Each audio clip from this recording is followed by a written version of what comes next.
All right, so we're starting with our event here. It's a free event with multiple divisions, and it started today, and it's going to end in about 20 minutes from now. So right now we have it set to end at 5 p.m., so we'd say this is kind of like around the last point of the event, and we're going to be starting our judging. And so where we would do this is we want to make sure that, first of all, we have an actual judge set. So when it says add an official, we want to make sure that the judge is actually set, and then we have somebody actually as the judge. If we say me, that means this account is going to be the judge. If we have a friend, we want to make sure that we actually set that friend.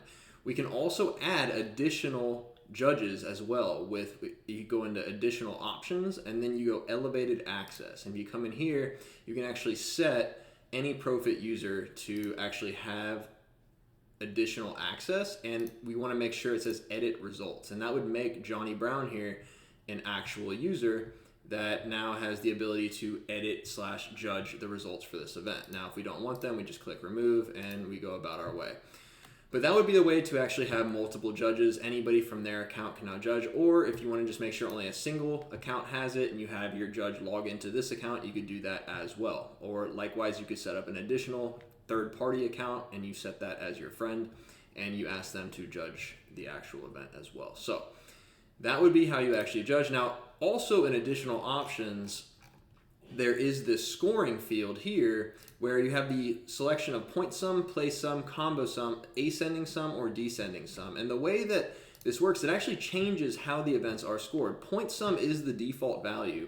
And basically this is most points wins, and it's based off of all the finishes or the places and finishes within each workout. And so why it's actually points is that the places are flopped, and first place will get the most points. And if you add all of your top finishes throughout, the overall score will be a set number of points based off of the results in each workout. Now, point sum is different than place sum because point sum actually factors in weighted workouts. So if we go to a particular workout, let's say you go to this reps workout here, if you go all the way down to the bottom, it says change the score weight for this workout. We can click yes, and then by default, each workout is a 100% weighted workout. If we wanted two of the workouts to combine equal the score or the total amount of points as another workout, we could set each one of these equal to 50%. And what that does is it decreases the amount of points each person is awarded for that particular workout. Now, if you don't want to do this, if you say no and none of your workouts are actually weighted at all and everything is 100%, then point sum and place sum will actually eventually equal out to be the exact same, although the points shown will be different. So in point sum, if you have 10 competitors, a first place finish will give you 10 points. So with place sum, a first place finish would actually give you 1 point. And so with place sum, it's actually least points win. So if you have 3 workouts and first place in all workout, you would end with 3 points total. With point sum, it's based off of the number of competitors in your field and each actual win. If there's, like I said, there's 10 competitors, a first place finish would give you 10 points for that workout. If there's 3 workouts, you would finish with 30 points. So that's point sum, place sum. In each of these on your public leaderboard, you'll actually only be shown those number of points. Now, you'll be given as a judge, if you say point sum, you'll also be given the place sum if you want to use it for something like tiebreak purposes, right? Combo sum will actually show both the point sum and the place sum on the public leaderboard. So in addition to being shown on the judges modal, which we'll get into in a little bit, it will actually show both of those scores on the public leaderboard, and we'll actually show that as a demonstration as well. Ascending sum is an unusual style of scoring where whatever you award, whatever the number is that you award for that workout, will be added to the total points. So for instance, it's primarily used for events where only points are used for scoring. So if we do ascending sum and we go to something like a point style workout, right, where we just award points, it'll actually only add up whatever points you give as the points to whatever that total amount overall is, right? So if you had only points-based workouts, everything would add together, and let's say you get 5 points on one workout, you'll get 5 points overall added to your overall score. Now, with ascending sum, the lowest overall score wins. With descending sum, the highest overall score wins. So it just depends on exactly how you're trying to order things and how you're actually trying to show, whether you want the lowest score or the highest score. If you want something like golf scoring, you'll want to do ascending sum. If you want something more traditional where more points is better, then descending sum would be what you're looking for. But most of the time, you're going to be sticking with the point sum, place sum, or combo sum, because that is traditional. That is traditional workout-based style scoring, right? So that's point sum, place sum, and combo sum all in one nutshell, and we will kind of go through each of those and show you exactly how that works. The ascending and descending sum don't really work very well for something like time because of how time is actually stored.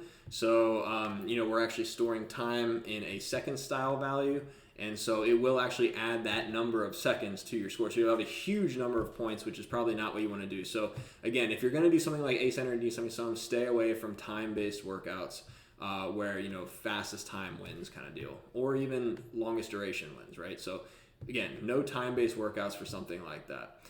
All right, so we're going to go into actually how to score each workout. We already have competitors for this event, so we can go into participant view here. And this is the view that everybody sees, but because we are a judge, we will have this little judge arrow here, and we can go ahead and click that. And this will pop up all of our workouts. Now, this is all of the workouts for the indie division. We have two divisions. We have indie and we have team, right? And so the way you switch divisions is you can actually just toggle this here, switch between indie and team. And if we go into this, we go into overall, let's just say, we can see we have zeros down the board because we don't have any scores. So these are all of our indie competitors.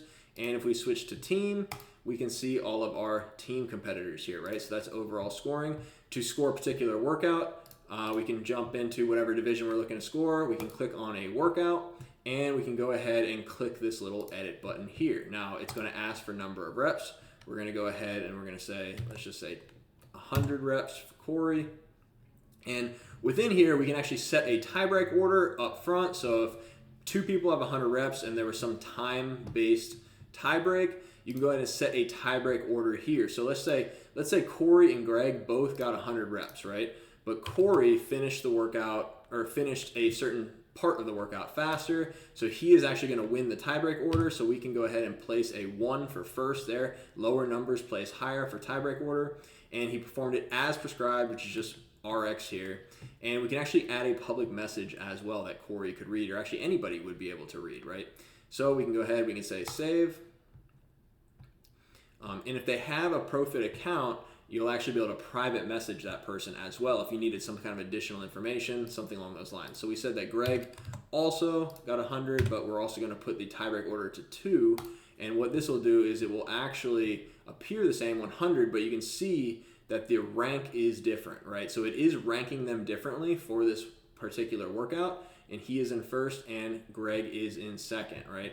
So there's 4 people. We can see the overall difference in overall now, right? So we have Corey, who has 2 points. Greg has 1. Now, the reason it's 2 is because it's based off of the number of actual input scores. So even though there's 4 competitors, we actually do not have 4 scores. So if you were to add 2 more scores, then they would actually gain more points, right? So you want to make sure that you actually add all of the scores, but it is individualized in each workout. And so no matter how, even if you don't add all the scores, obviously the only people that will be penalized will be the ones who don't actually have the scores. They'll get automatic last place finishes for that particular workout.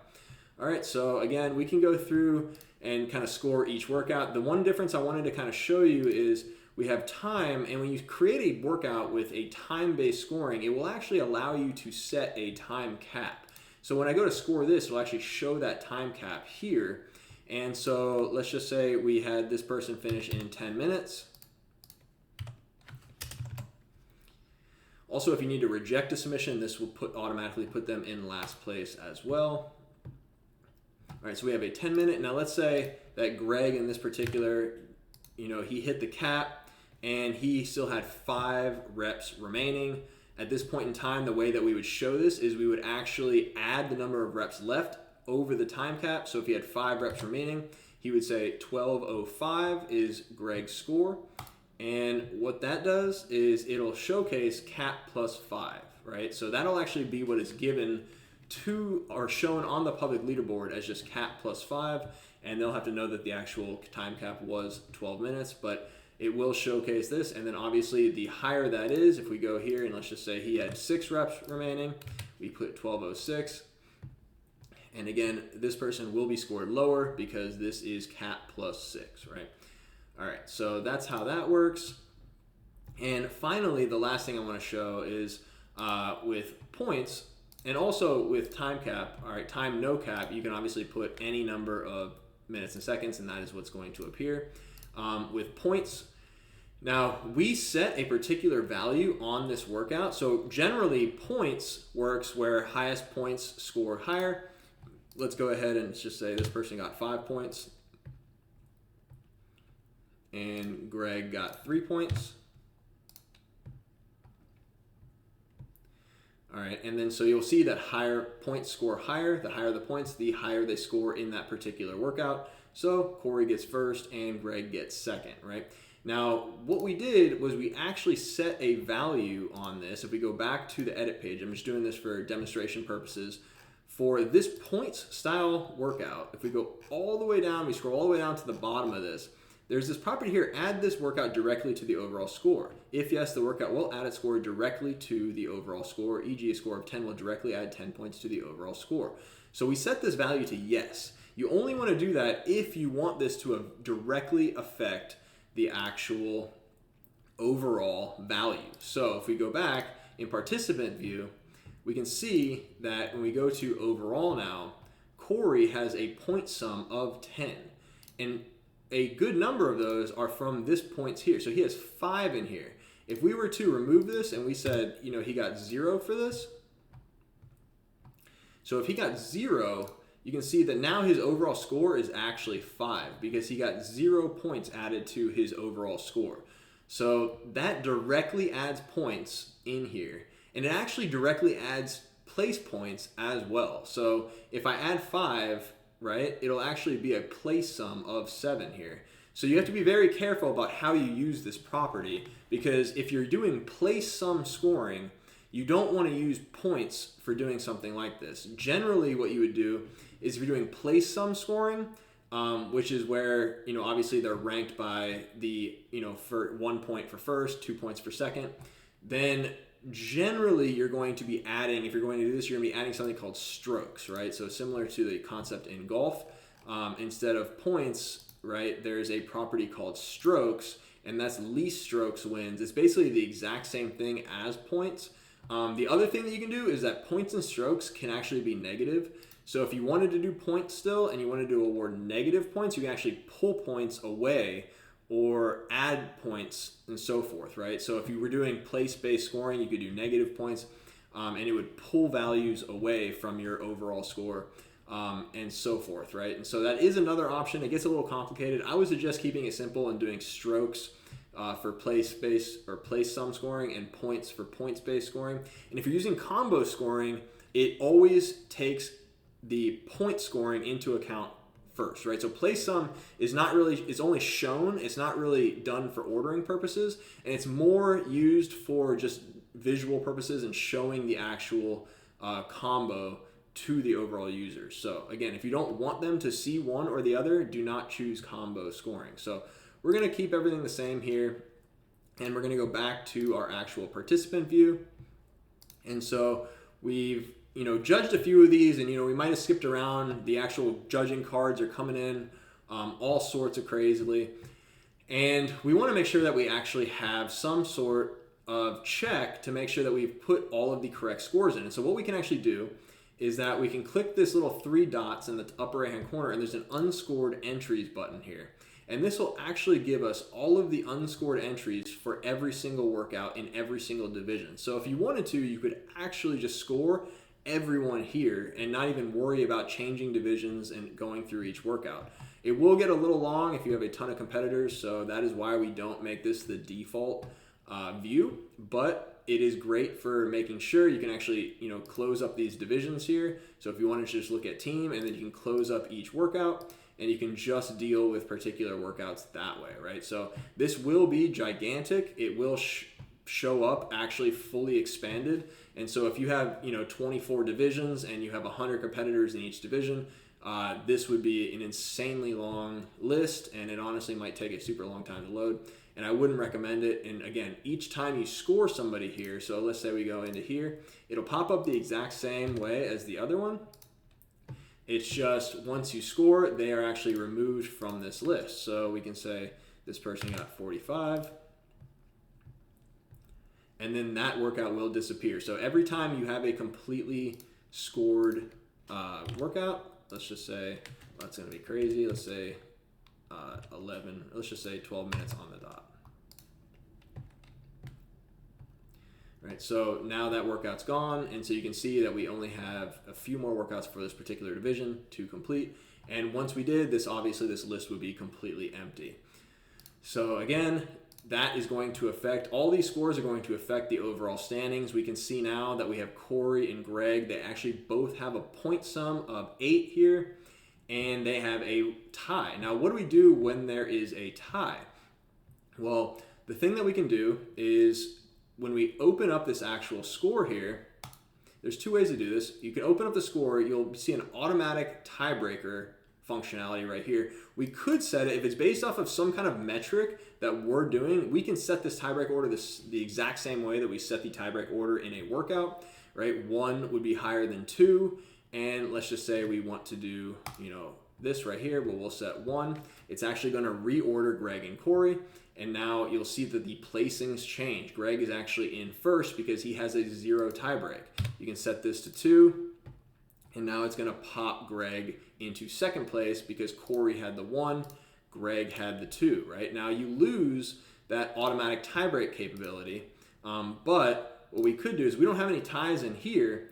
This is another way to actually break these ties, but because we don't have any ties, this isn't going to do anything at the moment. So let's go ahead and we're going to just remove the tiebreak orders from these guys, and we're going to showcase that automatic tiebreaker. So again, I got to set them to 0. So we'll set each of these to 0. And so now we have the first place finishes in here. They're both set to be first, right? And we can either break tie automatically by clicking the button here, or we can go to this upper right hand button. And again, this triple dot in the overall modal is where you're actually going to have the break ties. We also have the unscored entries in here. But again, we want to make sure that we either click break ties here or we click break ties here. They're both going to take you to the exact same thing, which is this additional modal here. And it's going to say break tie options 4. We are in the indie division currently, so that's the one that we're going to do. If you really want to break it for all divisions, you can. I would recommend doing one at a time just to make sure that it's actually updated. And you don't, obviously it's possible that depending on what method you choose, it's possible that they're still tied even after the automatic tiebreaker. So if it's by workout, if they have the same score in that workout, right, the same score and the same tiebreak order, then, or there's no tiebreak order set, then they're still going to be tied even after you run this automatic tiebreak, right? Now by finishes, it's a little bit harder to tie after running this. Now this is basically based off of the number of first place finishes in all workouts. Now, if there's an equal number of first place finishes, it will move to second place finishes and so on until the tie is broken. So if they both have 2 first place finishes and then they both have 2 second place finishes, it will go to the number of third place finishes, and it'll keep going that all the way down to potentially even 8th place finishes. Now, if they have the same of all of those, which is incredibly difficult, it's near impossible for that to happen, but it is actually possible. I guess a good way to explain it would be if they had the exact same score in every single workout and no tiebreak orders were put, then they would actually have the exact same finish order as well. So that's pretty rare. I guarantee you it's probably maybe never happened, but it is possible to actually happen depending on the type of event you're throwing. But most of the time, by finishes is fairly foolproof. So we can go ahead, we can select by finishes. We're going to click yes, and that's going to run the automatic tiebreaker, and we can see that Corey actually beat out Greg. It doesn't actually tell us, but it will set this tiebreak order. It won't tell him, it won't say if it's the number of first place, second place, or third place finishes that actually broke the tie.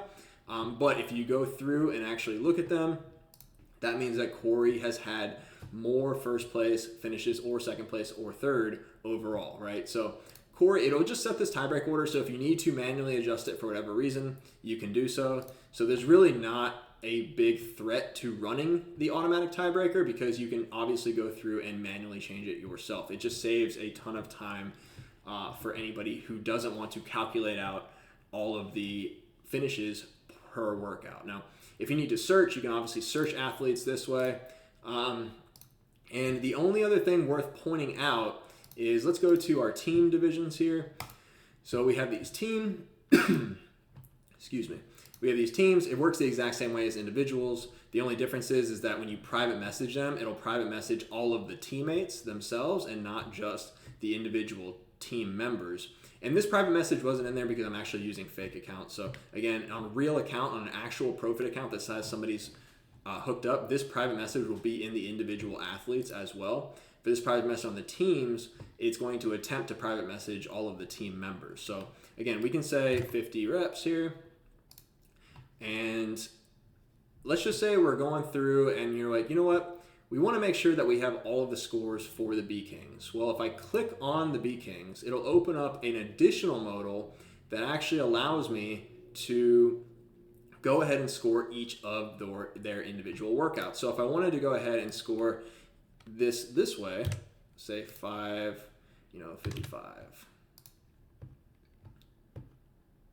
Right, then we are good to go as far as that goes. So I can go right down the list and I can put each of this team's scores, or if you just needed a snapshot of this particular participant's scores, you could go ahead and click into this. Now this is going to work for any particular team, and this works for any team or individual athlete, right? So if we go into time, we can click John Smith, and we can see that we have his 2 scores here. We can go ahead and fill these out as well. So we'll say 11 minutes.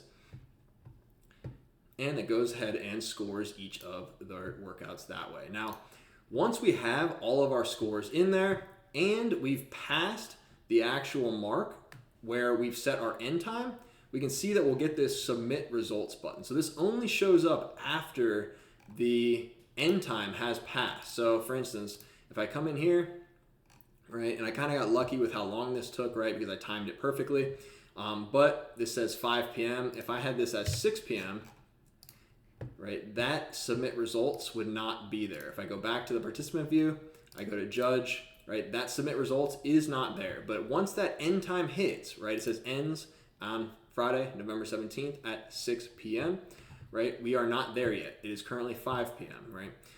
And so we do not have the submit results, but let's just say the event finished early, right, or maybe you just set the end time to be midnight that night, and now you go through and it's actually completely finished. You've already had time for athletes to submit any type of rebuttal or discrepancy. And so everything is completely solid. You're ready to submit and lock in those final scores. Then what you can actually do is you can go back to this edit page and you can go ahead and just change the end time to be, whatever time it is at that moment. Or you can even set it a little bit earlier if you just want to make sure. But once that time has been set, you go back into the judging modal and you'll see that submit results is there. Now, before we submit the results, the last thing I want to show is the actual public leaderboard. And that pops up when you hit this gear icon. You can go ahead and click that. It's going to open it up in a separate window. Now, this is the public leaderboard for everybody to see. You can hand out the link. Now, the link can be shared by just clicking the share link. All it's going to do is copy it to your clipboard on a PC. It will allow you on a mobile app to actually, text it to somebody or email it to somebody. And we can split this leaderboard up to kind of showcase too if you want to host the leaderboard at your event. And you can actually, show both of the teams at the same time. Now, if we had a long list of people and it was scrollable, this would be a little bit more exciting. But if you click presentation mode, what it will do is it'll actually cycle through all of the individual workouts.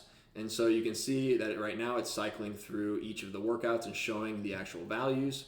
If it was scrollable, if these were, obviously there's a significantly larger list of athletes, it would just continuously scroll all the way down to the bottom before it switched to the next workout or back to overall if needed. So again, we didn't fill out a lot of the scores for the the team division, so that's why you have all these zeros and all these no scores. But you can see if we stop presentation mode, we'll kind of bring it back down to be a little bit simpler. You can see that in the overall, we have the point sum, and that is what's highlighted, is the point sum. Now, if we go back, and we'll go ahead and close that window out, and we go back to our edit page, and we go ahead and we go into options, and we change this to be place sum, and we update. Make sure you update, because before it's published, it'll autosave, but once you publish it, it actually doesn't autosave anymore, because it wants you to physically click the update button, because you may make a bunch of changes, right? And then if you make all those changes, you want them all to change at the same time. So it won't actually save any of the event specific properties. For things like workouts and things like that, it will save those as you're actually updating them. But for event specific properties like scoring, event group, event type, location, live scoring, live judging, it's always going to only update those once you click the update button. Now, live judging is another configuration you might want to know about. If you have live judging turned off, you won't be able to judge. So that is actually super important that we have live judging on. If you set a live event, live judging is on by default. This really only occurs when you're doing something like an online event. If you want to judge entries while the event is going on, you need to have live judging on, right? And that's going to allow you to judge while the event is going on, and not only once the event ends, right? So again, live judging, super important property, and you want to make sure that that is on. Live scoring is also very important for public leaderboard purposes. If I turn live scoring off, what that's going to do is it's actually going to more or less hide the public leaderboard. So if anybody goes to this link now, it actually will just say live scoring is currently turned off for fit games, right? So they will not be able to see the scores. Super awesome ability to hide things if you're not sure about whether or not you want the athletes to see something particular. But let's go ahead and turn it back on, and we changed it to place sum.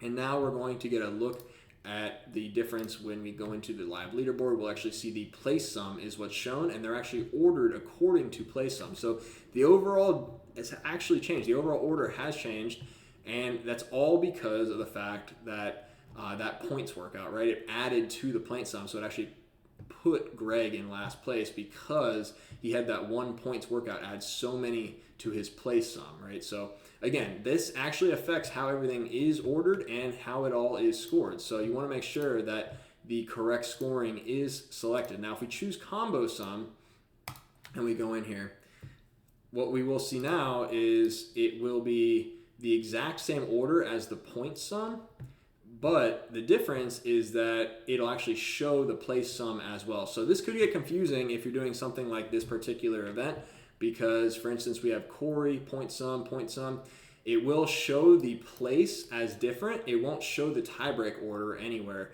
The tiebreak order is just factored into the ranking here, right? So it will show Corey as first, even though their point sum is the same. That has nothing to do with place sum. That has to do with the tiebreak order.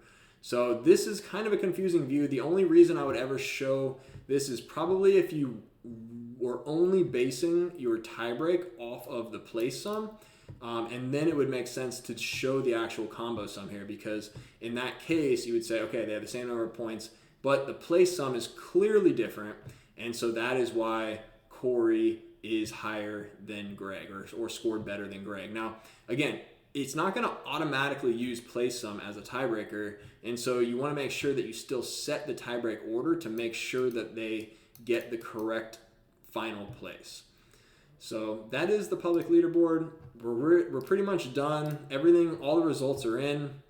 We've checked our unscored entries. There are no entries remaining. We're going to go back to our judging modal. We're going to click submit results, and it's going to warn you. It's going to say, are you sure you want to submit the standings for all divisions in the current order? And yes, this is going to submit it for all divisions. So this is not a submit results just for this division. It is for every single division. We can just say once submitted, or it says, it warns you, once submitted, you will not be able to change this. This is not something you can undo. This is a final result submission. We're going to say yes. And finally, we are finished. All the competitors will get a notification saying that final results are in. They'll also get a notification each time a score is submitted for them, so they'll actually be able to see real time when they get a score added for each particular workout. So that's a super nice little factor. And yeah, so they'll actually be able to see their individual scores in the public leaderboard. They'll be able to see it in the actual scoring here, and they'll also be able to see it in when they expand each one of their workouts. So again, lots of notifications, lots of ways for the users to get notified. And yeah, that's it.